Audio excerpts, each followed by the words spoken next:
Om Namah Shivaya.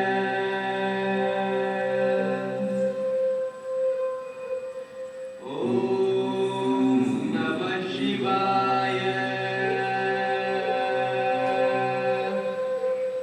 Om Namah Shivaya.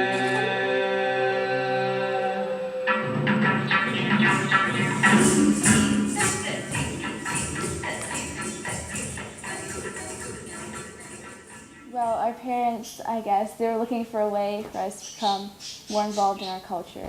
So that's why they joined us in dance class.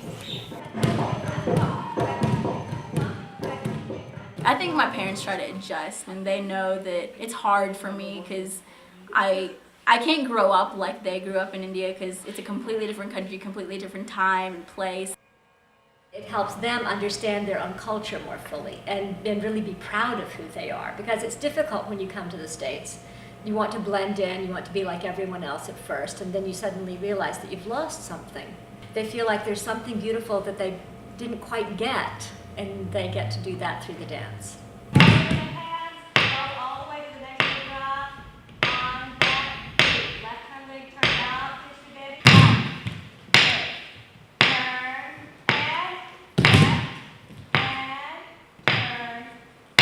I started doing Kathak when I was 5 or 6, and then we heard about a teacher named Sheila Rubin, who is here in Birmingham.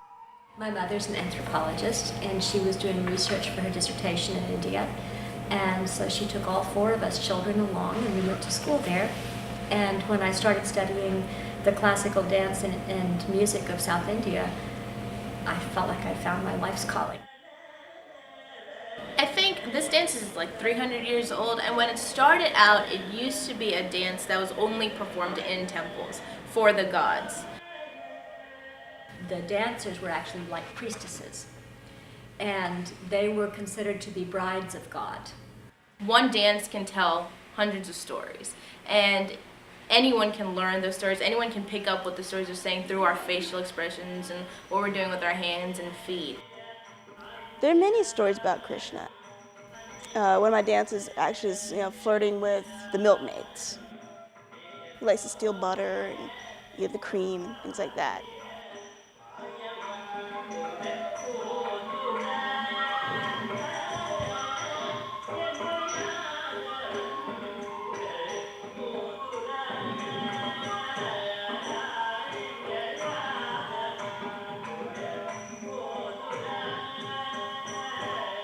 It's a dance that's full of reverence for life, I would say. And like yoga, it treats the human body as a vehicle of praise. I have a really unique experience just because I have 2 completely different cultures. Like when I go home, it's all Indian, have Indian food, Indian rules, and Indian customs or whatever. But then I go to school and I have all my American friends. My way of keeping in touch with the culture is through dance.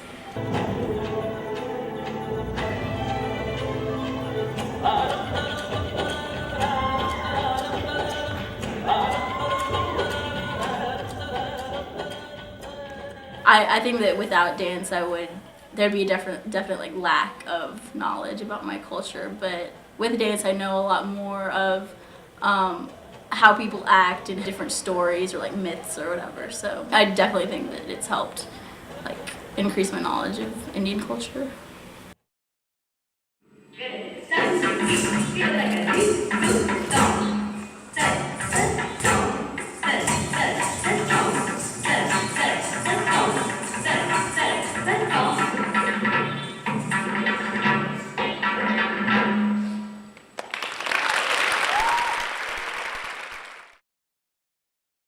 I think the question I get asked the most is, why do y'all wear that dot on your head? It's do y'all have a diamond implanted in your head, or are y'all born with it in there? Are y'all, I don't know, what they think. They think that, I don't know.